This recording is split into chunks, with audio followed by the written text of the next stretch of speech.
we don't have to like our jobs every day, but we do get to love our jobs every day. It's like you don't like your children every day, but you love your children every day. So having a hard day, that's fine. But the question is what do we fall in love with?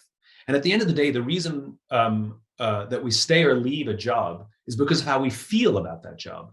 I think we misunderstand when we think people just leave for money. If they just leave for money, then they never really had strong feelings at the company in the first place, right? Because when people feel loyal to the company, they turn down jobs that offer them more money. Or if it's so tempting and the numbers are so high, then they go to their company and say, listen, I was offered this job. It's very tempting. There's a lot of pressure, but I don't want to leave. Is there anything you can do to help me stay? Right? So, there's the point is they're open about it. And what makes people want to have that conversation, like I said, is that they're seen and heard.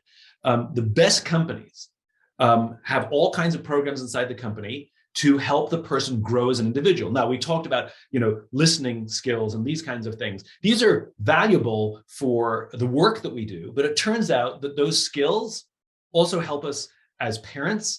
They help us as spouses or as boyfriends and as girlfriends. These are valuable skills in life, and I think that we forget that. We talk about hard skills and soft skills as if those things are opposite.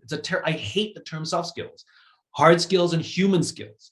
And the more that we invest in human skills, in addition to the hard skills that we're teaching, the more people feel like they're growing as individuals. I'm a better version of myself now than I was when I started at this company, because the company is actually helping me in personal growth.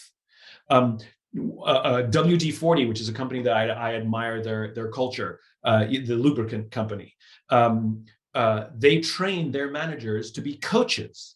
So literally like executive coaching training, that kind of thing, but they train their own people to have that skill set so that they're equipped to help their people who have challenges. And especially with younger generation, the younger generation is asking companies to provide everything. We want to have our sense of belonging, our sense of community, our sense of personal growth, our sense of purpose to come from work. It didn't used to be like that 40 years ago. And so there's a huge pressure on companies.